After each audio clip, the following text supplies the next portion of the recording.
Bienvenidos, queridos amigos, a esta nueva edición de este programa que se llama Marcando el Norte. Bienvenido, don Jorge Fernández Díaz. Y muy agradecido. Don Jorge le conocen muchos de ustedes, pero bueno, hay que presentarle. Elemental. Hay que agradecerle primero la presencia y después presentarle. Él es conocido por su trayectoria política. Ha sido diputado durante muchas legislaturas, ministro del Interior durante 5 años. También ha sido ingeniero, ha estudiado ingeniería industrial, es ingeniero industrial, y eso se nota, porque hay que ver cómo domina números, fechas, es un portento. Y también inspector de Trabajo y Seguridad Social. Pero está aquí porque estamos desentrañando la relación que hay entre Fátima y la historia del siglo XX.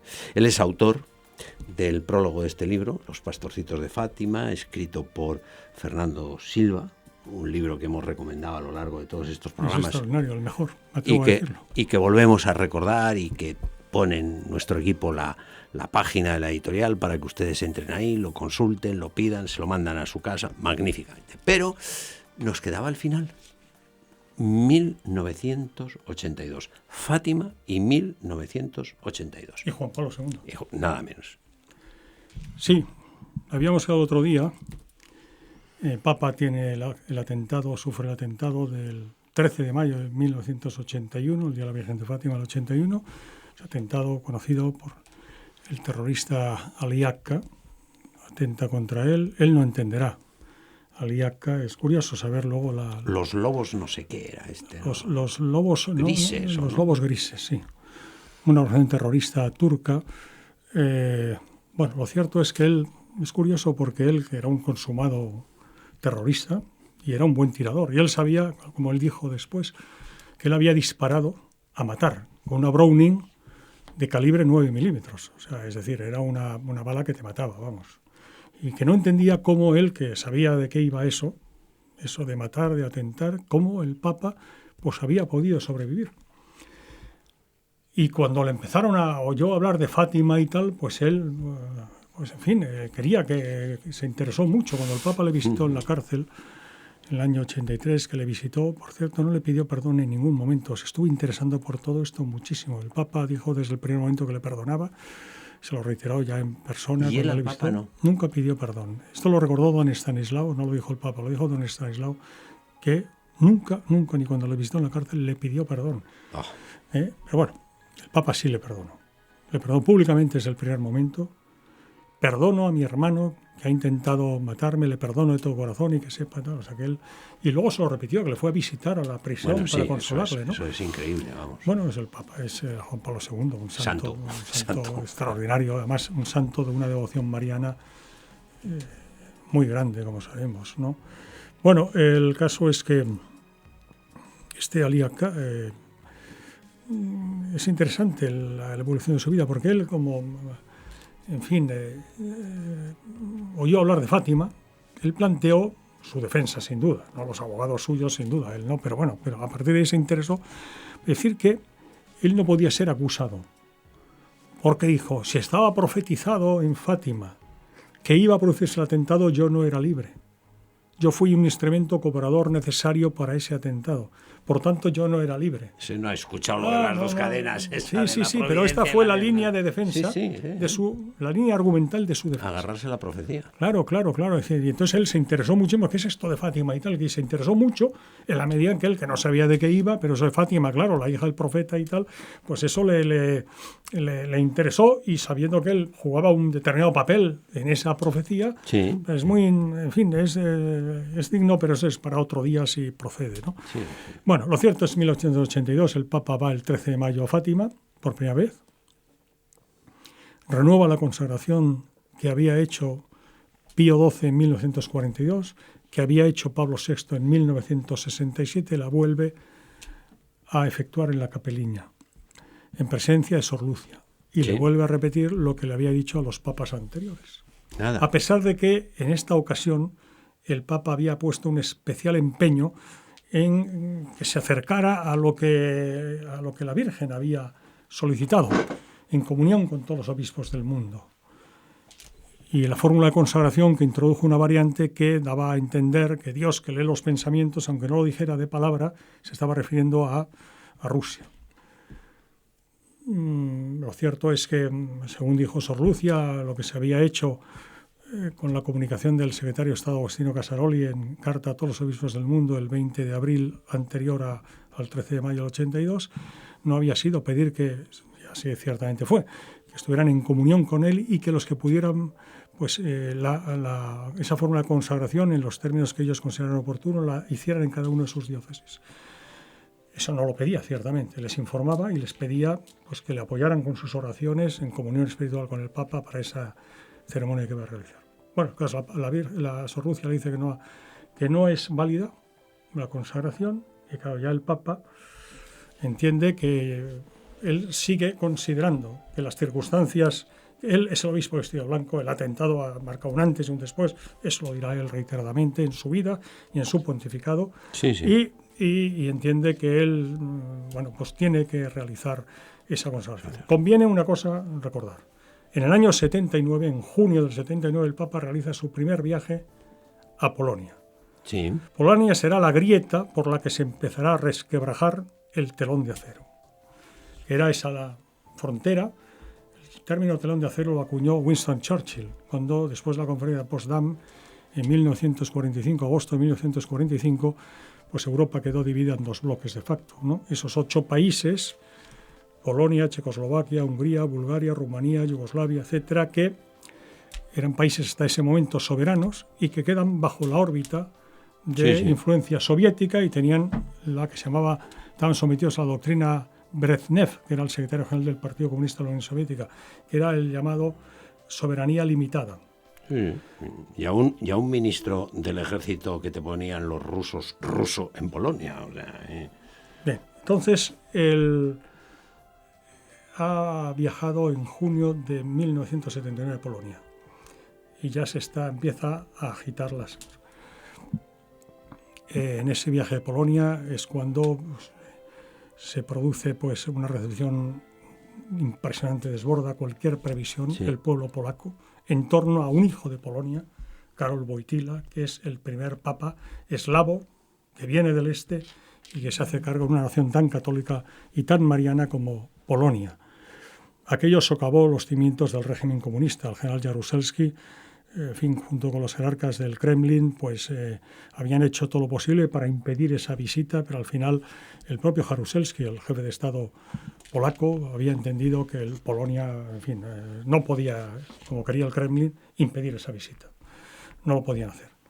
Aquella visita marcó un antes y un después, porque a partir de ahí se constituyó el sindicato Solidaridad, el líder polaco Lech Walesa, electricista de los astilleros de Gdansk, de Danzig, y ya estaba,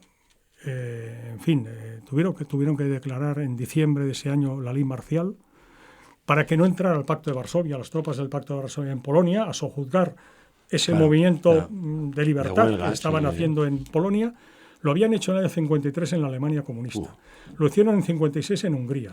Lo hicieron en 68 en la Primavera de Praga en Checoslovaquia. Y ahora lo iban a hacer en Polonia. Y para evitarlo, Jaruzelski, que era comunista pero era patriota, declaró el estado de guerra del ejército polaco para que no invadiera el Pacto de Varsovia Polonia.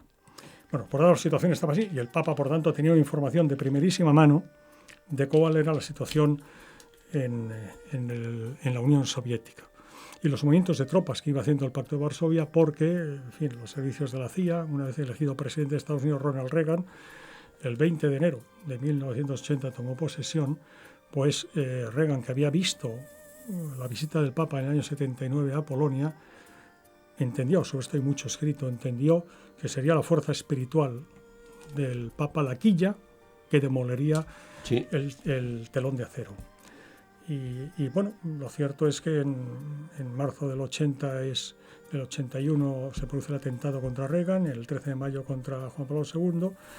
Bien, no vamos a entrar en consideraciones, pero lo cierto es que a buen entendedor, pocas. Lo cierto es que el Papa ve que es necesario hacer la consagración. Y es curioso lo que sucede a partir de ese momento. Año 82, el Papa ya dice que va a hacer la consagración en los términos que pidió la Virgen, según dijo la Sor Lucia. Eso es diciembre del 82.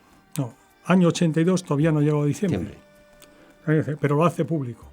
Lo hace público Sí. después de su visita a Fátima y la consagración, que Sor Lucia le dice que no Sí. ha sido válida, pues dice, bueno, pues ya la situación seguía empeorando, lo de Polonia lo conocía de primerísima mano, le va a decir que hay que hacerla. Desde el momento que anuncia públicamente que va a hacer la consagración, no da más detalles. Curioso lo que se produce. El secretario general del PQS, Partido Comunista de la Unión Soviética, era Leónidas Brezhnev, que había sido el sucesor de Nikita Khrushchev desde el año 1964. Muere en noviembre del 82 Leónidas Brezhnev. Es elegido sucesor suyo Yuri Andropov, que era el director del KGB, el Servicio de Seguridad e Inteligencia del Estado soviético. Yuri Andropov, que sabía mucho el atentado contra el Papa, obviamente. Es elegido secretario general del PQS, Partido Comunista de la Unión Soviética. Muere a los 15 meses. Es no elegido, sigue la ley de la gerontocracia, entonces. No, es sucedido por Konstantin Chernenko. Chernenko es Muere cierto. a los 13 meses. Y es elegido Mikhail Gorbachev. Frente a la gerontocracia gobernante hasta ese momento, en 26 meses se suceden 4 secretarios generales del Partido Comunista de la Unión Soviética, hasta que entra en escena... Más de los que había habido hasta entonces. Hasta que aparece en escena Mikhail Gorbachev. Se encuentran 2 eslavos frente a frente. Juan Pablo II, Papa, Mikhail Curioso, Gorbachev. No había yo caído en la sucesión de los jerarcas. Sí.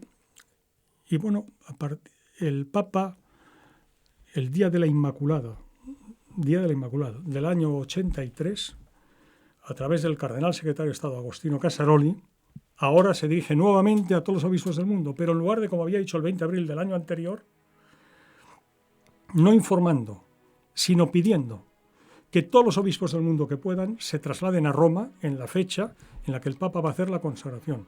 Les envía la fórmula de consagración y dice que si no pueden desplazarse a Roma físicamente, que lo hagan en sus diócesis con una fórmula de consagración como la que les envía, que es la que usará el Papa el día de Autos. Ese día será el 25 de marzo de 1984. El Papa había declarado año jubilar el año 1983-84, desde el 25 de marzo del 83 hasta el año 84, con ocasión del 1950 aniversario de la Redención. O sea, la Redención en el Calvario, a los 33 años de vida de Cristo, pues el año 33-34, 1950, 83-84. Entonces dijo que consideraba que el día más idóneo era el día de la Anunciación, de la Encarnación de la Virgen María, de Cristo, 25 de marzo. 25 de marzo, hasta el día final del jubileo. Y en ese día elige para hacer la consagración. Bueno, en vídeo se puede ver esa ceremonia dramática, impresionante, en la plaza de San Pedro. El Papa, para además quedara claro que era ante la Virgen de Fátima, pide que traigan la Virgen de Fátima, es la primera vez que sale en la historia, la original de la Capeliña, a Roma.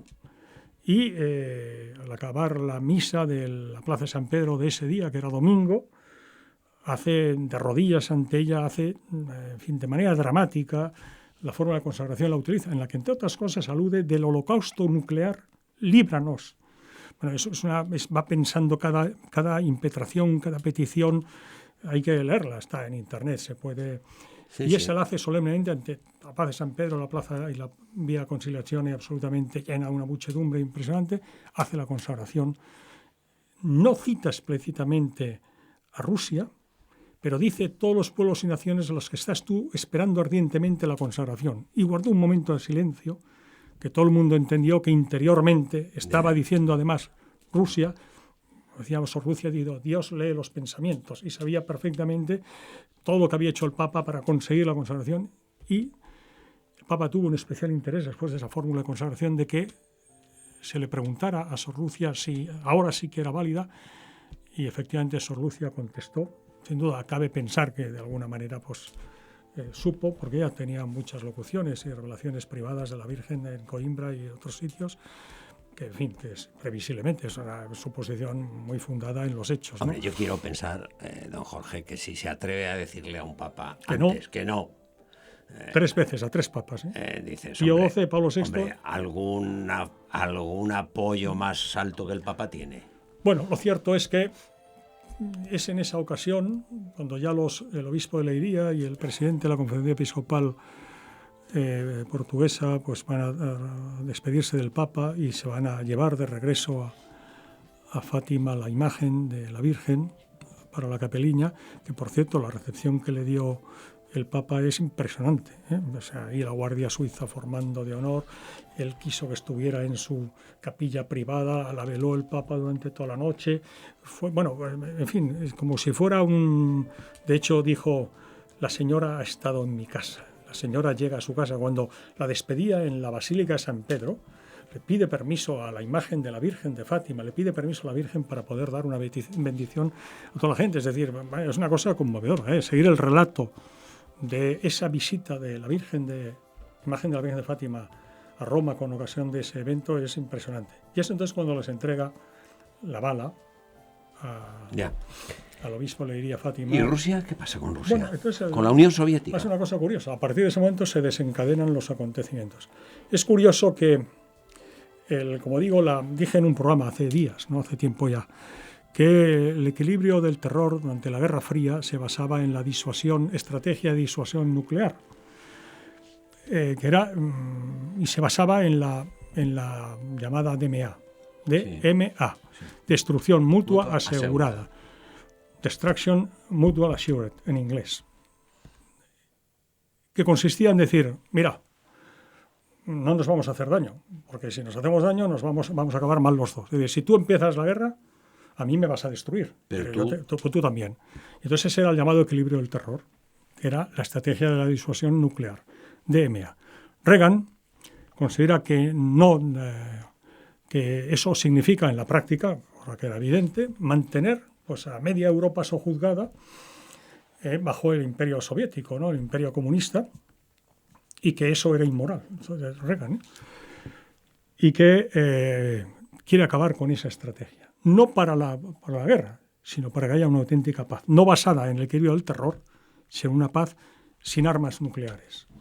Bueno, lanza la llamada IDE, Iniciativa de Defensa Estratégica, la Guerra de las Galaxias, la Star Wars, la Guerra de las Estrellas, que en definitiva era desarrollar con una inversión económica enorme unos programas de desarrollo científico, técnico, para conseguir lo que consistía en síntesis en que Estados Unidos se dotaba de un escudo nuclear, de tal manera que si la Unión Soviética lanzaba misiles, bien por tierra, mar o aire, es decir, los submarinos nucleares, los barcos de superficie, los aviones cazabombarderos, en fin, todos los medios que existían y las bases lanzamisiles a lo largo del territorio, especialmente en Kazajistán, por Siberia, había multitud de silos con misiles nucleares estratégicos capaces de llegar a Estados Unidos. Se dota de un escudo que evidentemente le protege los ataques y ya no estamos en el equilibrio del terror, destrucción mutua asegurada. No, yo te freno y ahora yo voy a por ti.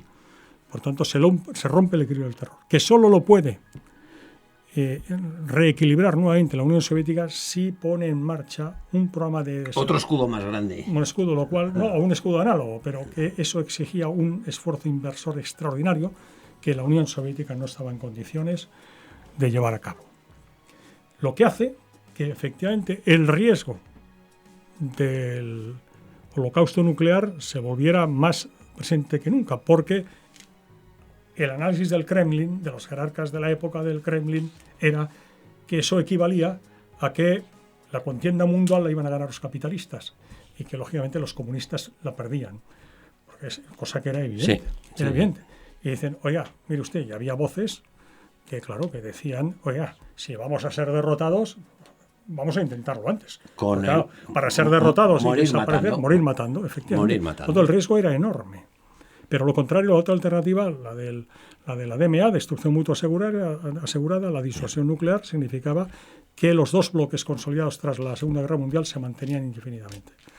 Bueno, para eso, en todo caso, la Unión Soviética debía mantener su arsenal nuclear activo. Y es curioso cómo se produce la consagración, es el 25 de marzo. El 13 de mayo siguiente, Virgen de Fátima, del año 84, se produce una serie de explosiones en cadena en la península de Kola, en el norte de la Unión Soviética, que destruye de manera muy notable todo la base de misiles de la flota del Mar Báltico soviética, que tenía una misión estratégica importantísima para que, en la hipótesis de la conflagración, con armas convencionales no nucleares, intentar que la flota norteamericana pues no pudiera aprovisionar a las tropas de la OTAN en Europa, desplegadas en la... Después vino la catástrofe de Chernóbil, el 26 de abril del 86, que definitivamente liquidó la industria nuclear soviética. El caso es que los acontecimientos a partir de entonces ya se precipitan totalmente. Entramos en ese año mágico y ese bienio mágico, estos efectos, trienio, que es 89, 90, 91. El año 89, es curioso que si el 13 de agosto del 17 la Virgen no podía aparecerse a los pastorillos, se les aparece el 13 de agosto, el 13 de agosto del 61 se erige el muro de Berlín. El 19 de agosto del 89 es el principio del fin del muro de Berlín. Otto de Habsburgo, hijo del último emperador, el beato Carlos de Austria, de Austro-Hungría, convence a los secretarios de Relaciones Exteriores de Austria y de Hungría para que puedan abrir temporalmente la frontera entre Austria y Hungría. Es lo que se conoce como el picnic paneuropeo. 19 de agosto de 1969. Eso dará lugar a una riada de alemanes de la Alemania Oriental que, a través de esa frontera abierta, y que los bopos húngaros no usaron la fuerza pese a que tenían que hacer uso, eso provoca ya una cadena de acontecimientos que llevará a que el 9 de noviembre del 89 caiga el muro de Berlín. El año 90 van cayendo todos los países del otro lado del telón de acero. Las repúblicas bálticas crean la Asamblea Báltica, se independizan, y así va pasando con Polonia y todos los países. Y llegamos al año 91. Boris Yeltsin es presidente de Rusia, sigue Mikhail Gorbachev ahora de presidente de la Unión Soviética, y curiosamente el fin de semana del 7 y el 8 de diciembre del año 91 se reúnen en una dacha, una casa de campo que utilizaban los zares de Rusia y los jerarcas soviéticos después, en Belavecha, Bela, B-E-L-A-V-E-Z-H-A, porque es famosa. Da lugar a los acuerdos y la declaración de Belavecha, que está muy cerquita de Minsk, capital de la República Socialista Soviética de Bielorrusia. Y el presidente de Rusia, Boris Yeltsin, con el presidente de Bielorrusia y el presidente de Ucrania se reúnen a pasar un fin de semana de descanso ahí. Y el 8 de diciembre del 91, Día de la Inmaculada, comparecen en rueda de prensa los tres y anuncian que la Unión de Repúblicas Socialistas Soviéticas, fundada en la Constitución de 1922 por Lenin, ha desaparecido. El Día de la Inmaculada desaparece la Unión Soviética. Y el símbolo de la Unión Soviética, la bandera roja con la hoz y el martillo, que durante 70 años había ondeado el Palacio del Kremlin, es arriada. Ese símbolo que representaba con su comunismo ateo, tenía como objetivo, desde la perspectiva religiosa, borrar todo rastro de cristianismo a la faz de la tierra. Su símbolo es arriado el día de Navidad de 1991, tras 70 años de estar izado en el Palacio del Kremlin. Podríamos entrar en multitud de detalles más, pero lo cierto es que tras la consagración del 25 de marzo de 1984, sin disparar un solo tiro, entre el Pacto de Varsovia, organización militar de los países de la órbita comunista, y la alianza del tratado, la organización del Tratado del Atlántico Norte, la OTAN, sin disparar un solo tiro, dos ejércitos monumentales, con armamento nuclear táctico y estratégico, y todo tipo de armas convencionales, etcétera, etcétera, sin disparar un solo tiro, cae el muro de Berlín, cae el telón de acero, acceden a la libertad los 8 países más allá del telón de acero, y finalmente desaparece la Unión Soviética. Don Jorge, ahora sí que hemos llegado y con ella el comunismo ateo, claro, que era al que la Virgen se estaba refiriendo cuando hablaba de la conversión de Rusia. Desaparece de la Constitución de Rusia el comunismo ateo, etcétera, etcétera. Pues ahora sí que hemos llegado al final. No sabe cuánto le agradezco su colaboración en estos 9 programas. Una novena hemos hecho. Hemos hecho 9 programas. Don Jorge, Muchísimas gracias. Nada, muchas gracias por invitarme. Y de verdad que sabe que le estamos muy agradecidos, porque además ha sido muy, muy, muy ilustrativo. Hay que ver qué bien, cuánto sabe y qué bien lo cuenta. Cuánto sabe y qué bien lo cuenta y cuánto provecho tiene esto. Don Jorge, muchas felicidades, muchas gracias por todo lo que nos ha contado. Y a todos ustedes, queridos amigos, decirle que, bueno, don Jorge, ¿podríamos hacer otra serie con tiempo que los oyentes... ¿Sobre? Bueno, ya nos la inventamos, no se preocupe. Por cierto, que yo también le doy las gracias por haberme invitado a todos estos programas y también decir que yo me he sentido muy bien dirigido y muy bien conducido. Pues porque, volverá. Queridos amigos, muchas gracias por haber estado con nosotros. Decirle que nos vamos a poner a trabajar para que dentro de unos días podamos ofrecerles una nueva edición de este programa que se llama Marcando el Norte.